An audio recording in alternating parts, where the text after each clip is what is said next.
We just finished the freeze plug in the last video. The same day, we're working on some carb adjustments, some timing tweaks, and getting this thing to run a little bit better. Got some work to do under the hood. Then after that, we're gonna dig into a little bit of electrical and clean up some gremlins we got. Then focus on the interior and start cleaning this thing up. So check it out, follow along, and enjoy.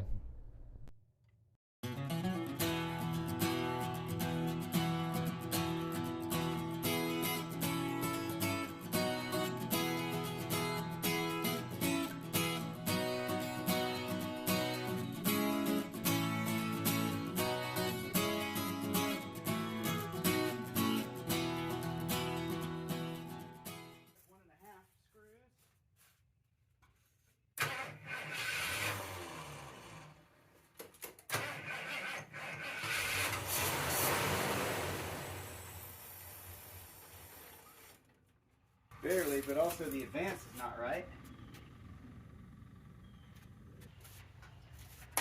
We're gonna check our timing, which I've done on this particular vehicle before, but off camera, just enough to get it running enough to get it in the garage to work on it.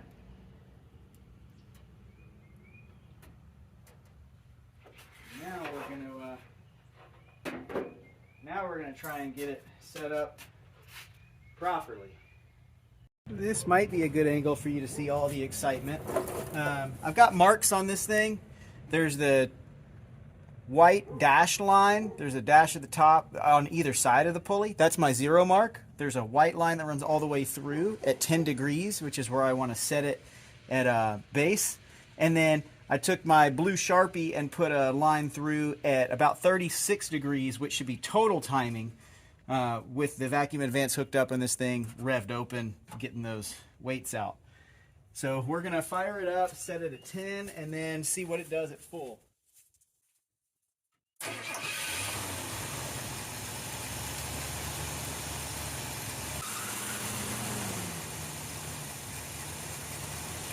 So right now, it's at about 8-9 degrees advance. 8-9 degrees before top dead center. Opened all the way up. Total timing though is a little bit high. We're probably more like 40 degrees instead of where I wanted to be at about 36. We're going to shut it down though, fire back up, see how it likes that timing for the crank.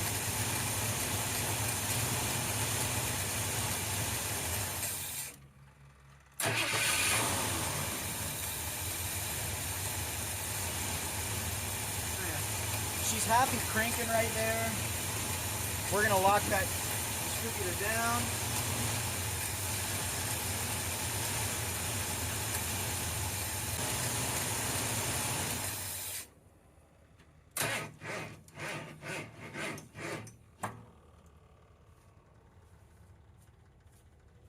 No, she doesn't like that. I think those marks on that pulley might be off. Nope, turns out it was just old corroded ground cables and the power wire to the starter causing the sluggish start, but we'll figure that out eventually.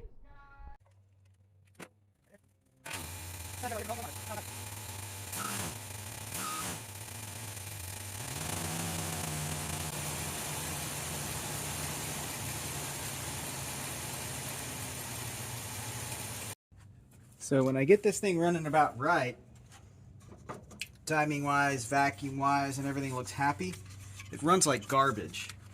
And I've deduced that the distributor cap, while not the worst I've ever seen, is far from good, and the rotor button was absolutely terrible. So we're definitely going to change it out. Here's the one that was in it, which is burnt on the ends. There's a bunch of junk on it. It's super thin compared to this one that I had from my Parts 351M. Look at the difference just in how much is left of that tip, which means clearly it wasn't making the best of contact for that. It wasn't allowing that spark to jump the way it should. So we're gonna clean this up just a touch. throw that in here. Actually, let's clean the top of the button too.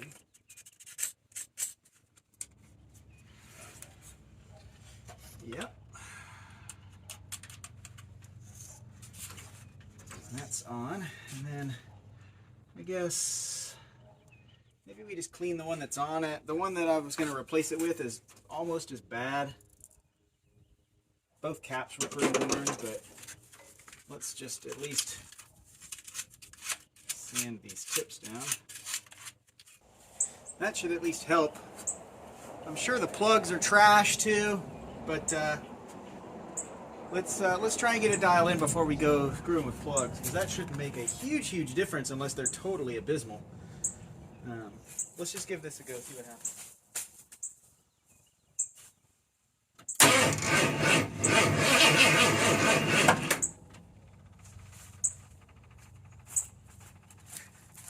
Come on now.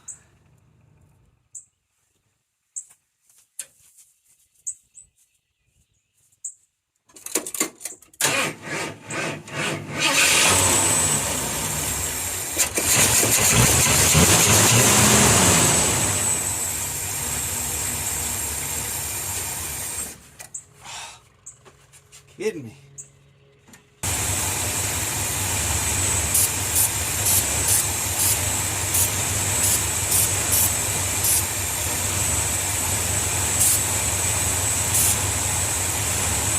It also says it's running hot on the gauge, but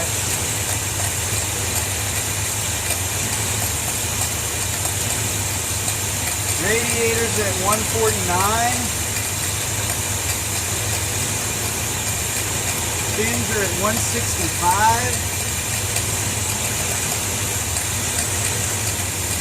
Thermostat's 166. Probably just a bad temp gauge.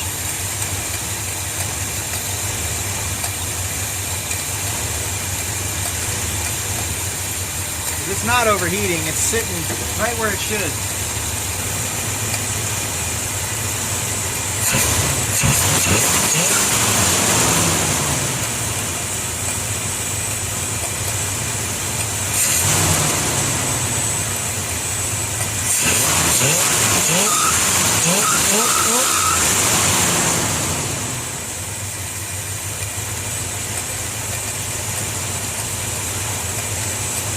Barely got an accelerator pump.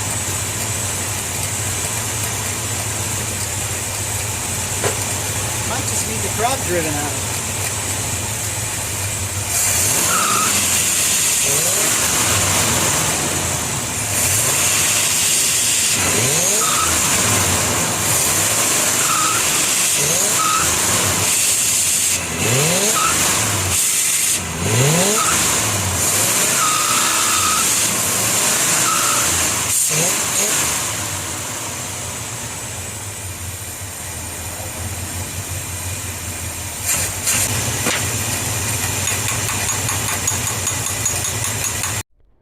So after probably about an hour and a half of this, I went ahead and set the timing back to about 9 degrees advanced, and then got the carburetor dialed in for max vacuum and set it all back up, replaced those battery cables, replaced the power wire to the starter, cleaned all the contacts on the solenoid, and that fixed my starting issue.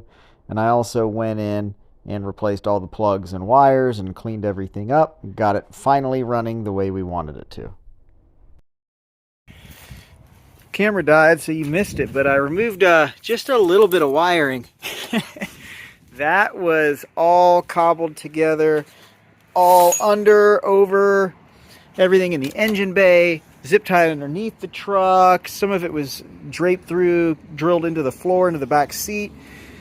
From what I can tell, most of it was a very redneckized sound system. He had like lamp cord running everywhere for speakers. It was like running just through the door jambs. It was a mess. Some of it was for these gauges, which were never actually hooked up. He had the wires just dangling under the dash. So I deleted all of that to get us back original looking under the hood and clean it up because it was just junk all in here. It was all smashed in over here. That stuff's all gone now. Looks good, much cleaner. I changed the plugs. I put new wires on it. Leftovers from another project, actually. It was the originals from the Bronco. The wires fit and the plugs were the same style. Copper cores, and this had some gnarly old platinums in it. The ones I took from the Bronco were almost new. I just changed them because I was already in it. So that's all in there, nice and good. Dialed in the carb a little bit better. Put the air cleaner back on. So we're calling under the hood as good as it's going to get for now. And I've moved on and started cleaning out the inside because it came with new door cards. It came with new rubber armrests and the little ashtray pockets for it.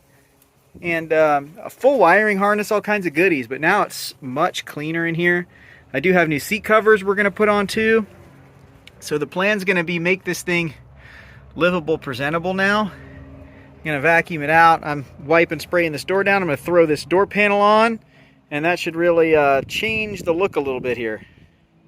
All right, we got our new door panel on with our new arm pad, which is nice. Came with the new tray. Clean the handle up, got it back on. Window crank, got it adjusted. I like when it's all the way up because it goes up this way. And like that. I like it where it's kind of pendulum, the weight of it is down, because if this is weak and you have it over here, it'll actually move and let the window down. So that'll hold it in position. Slightly different shade of blue, but that's okay. That looks really good. I did pre-wire a speaker in here and just ran the wire out and then right back into the door for now, because I had speakers that came with the truck, but there's no head unit and it's not wired through the dash yet, so I'm not going to go too crazy yet. We'll just leave it there. It's pre-wired. I don't have to take the panel apart anymore for it. I'll just have to fish this wire out. I'll tape it right here, but I'll just have to take that and bring it back through later on. Let's do the same thing over here. Did find this under the seat. It's pretty cool. Ford 3.25 limited slip 31 spline. I'm assuming that's supposed to be a 9 for 9-inch. And I looked, and it does look like the rear pumpkin has been messed with. It's actually leaking a little, but there's a new U-joint and a new center section there, so I guess this thing's got a limited slip. That's pretty cool.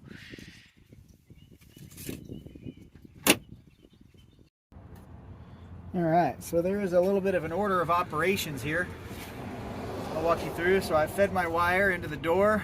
I want to do this before I put the panel on, because every time you pull these panels off, you break some of those plastic clips. It's just inevitable. So I don't want to have to come back in here again. So we've ran our wire through. I put some little female connectors on it so we can stick those onto the back of the speaker.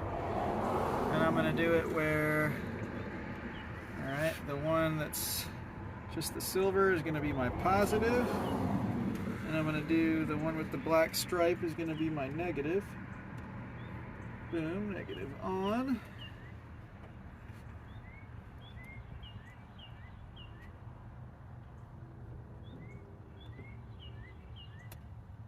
Boom, positive on.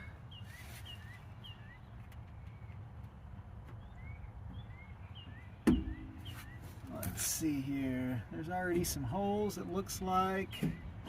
They're lined up enough that we can install this thing with probably all 4 screws. We're going to try. Let's do the top one first so it'll hang. Let's see if this one will go. Scariest part is putting these screws in right next to that rubber speaker surround.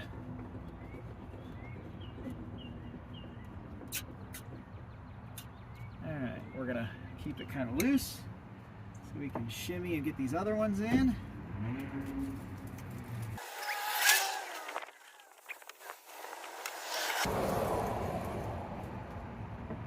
And good to go.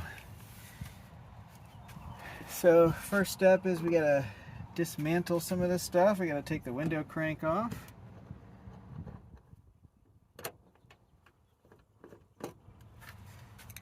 Set that off to the side. Gonna take our door handle off.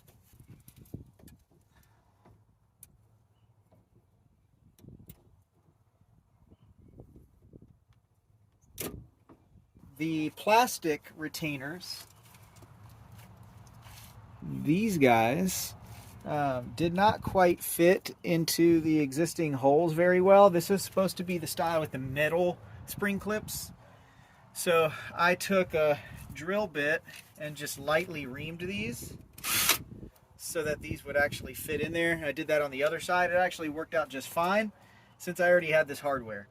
So that's already done. Now we got to put our new door panel together. So reassembly here is pretty straightforward. Am I out of your way enough? That should work there, huh?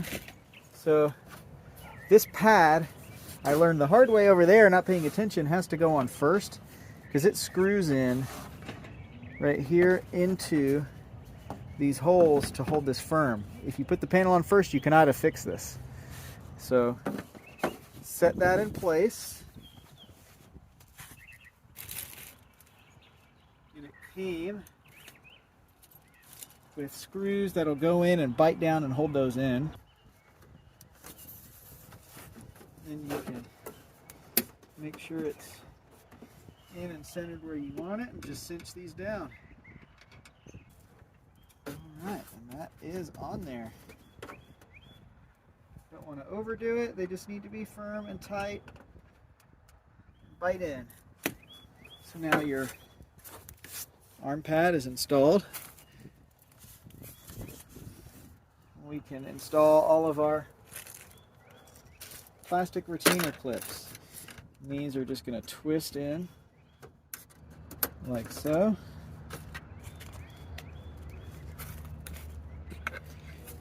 Whee. Boom. I'm just going to twist in like so.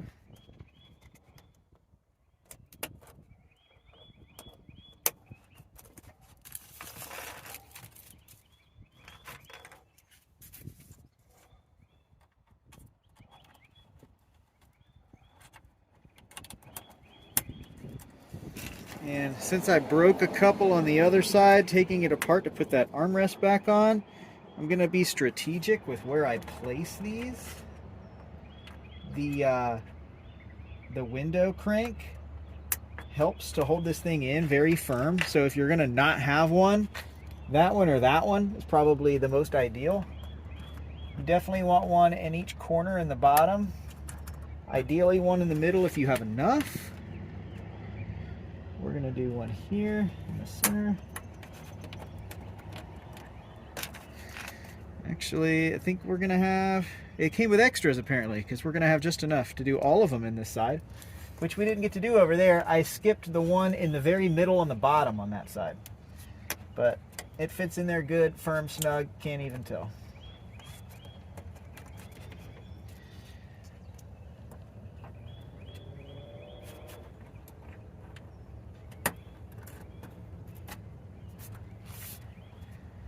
Now we just press this thing on. Before we do that, we're going to clean this door a little bit.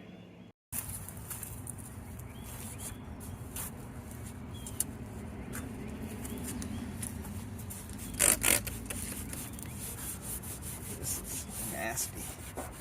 Probably have to go in here with like a magic eraser or something to really clean this. Most of this is like on there. Do that later. I just want to make sure we get the seams where that panel is going to cover, where we won't be able to access it anymore.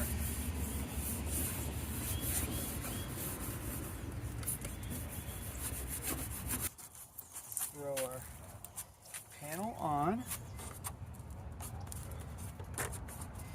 I like to do the top ones first.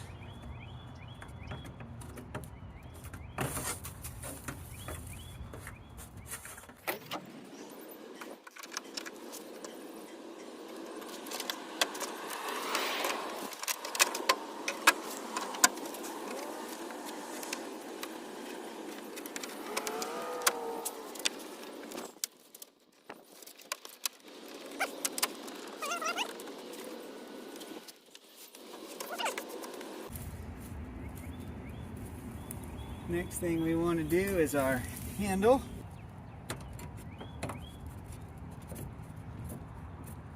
There we go.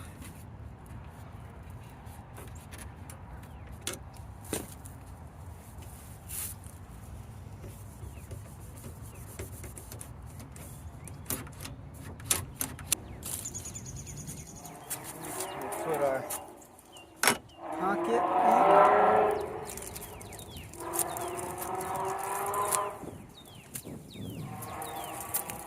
Two Phillips head screws right down into the retainers in the armrest. Bracket on the door. All right, let's get that wiper cranked on, and then this side will be done.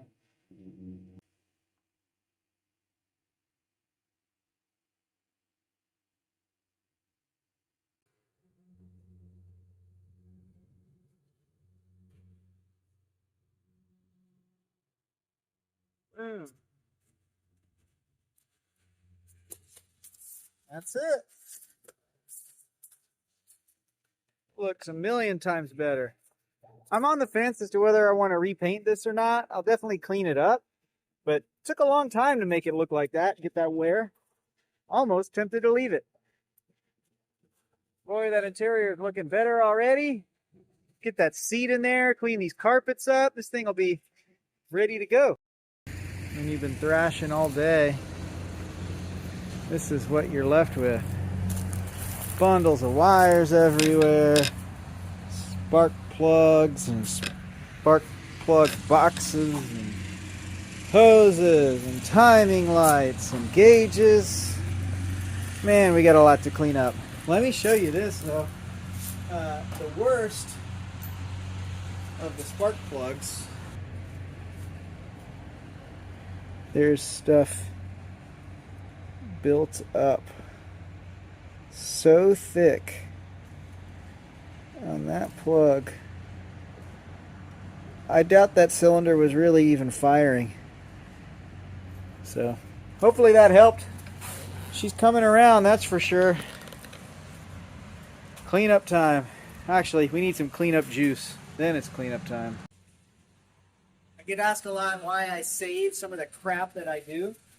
But that save is pretty good today. Had a set of spark plug wires. Had a set of spark plugs. What else did we have? We had a PCV valve and a PCV valve grommet we threw on this thing. All for free, all from the parts box. So that probably saved us $100 right there. Total cost today for me was actually nothing. So all of the parts I did for the tune-up, like I said, already paid for. The door panels were included with the truck. The speakers included with the truck, so all that was free. Actually, today I spent $6 for that expandable plug for the freeze plug. That was it. $6. And now she's done enough. Tomorrow, I'm going to drive this thing. You can see final thing I did is I adjusted my bezel here. It's been kissed at one point. So I adjusted the screws that someone had just shoved in there and pulled this bracket up a little to give it a more even look. Still got to figure out how to do this. I might have to put a tow hook. Someone pulled it with a tow hook. Might be able to get the tow hook back on top, pull it from underneath and try and do the reverse, but I'm not sure.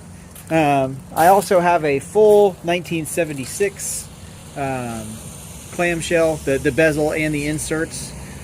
So all I would need for that is headlight buckets and headlights themselves. So I might change this whole front end out, possibly. I bought this truck mostly because it was Supercab and because I never had a square headlight in '78, and I thought it would be fun. But it hasn't grown on me like I've wanted it to. I don't think this front end quite does it. So I'm going to do one of two things. I have a better new insert for a '78. I could clean this up, stick with '78, and if I did, I would go to the, so this is a Ranger, so it came with the square headlights because it actually was an upgrade to the newer body style. But I like the round headlights better, and they make '78 only, I believe, a a rectangular bezel, but for the round headlight, which was actually for the base model package. But I do have, like I said, I have a new insert here. I just have to get these, and I found them. I can order them online from like LMC for pretty cheap. So I might swap those out. Might swap out the whole front end to the 77. I don't know. What do you guys think? Keep it more original or modify a little bit, make it what I want? Do I make it the 77 look?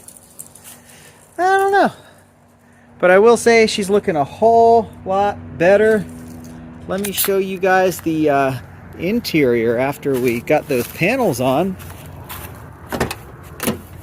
It looks like a real truck. Look at that. It's coming together. Needs some work, needs some seat work, and got to clean the dash and all that, but it is miles better. Need to reinstall my mirrors. But man, it's coming along. But that's enough for today. That was a full day's worth of work on it, but we got our freeze plug fixed. We got the tune-up done on it. We retuned the carburetor. We flushed the cooling system. We cleaned up the inside a little bit. We gutted all that crap wiring out of there. You guys missed that, but that took a while. And we put the speakers in and the new door cards on the doors. So a lot of work on the truck today. It's coming along. She's almost ready to hit the road, and I'm excited about it. So we got more to come on this one, lots more. So stick around if you enjoy it, like, subscribe, and we'll see you next time when we do more stuff.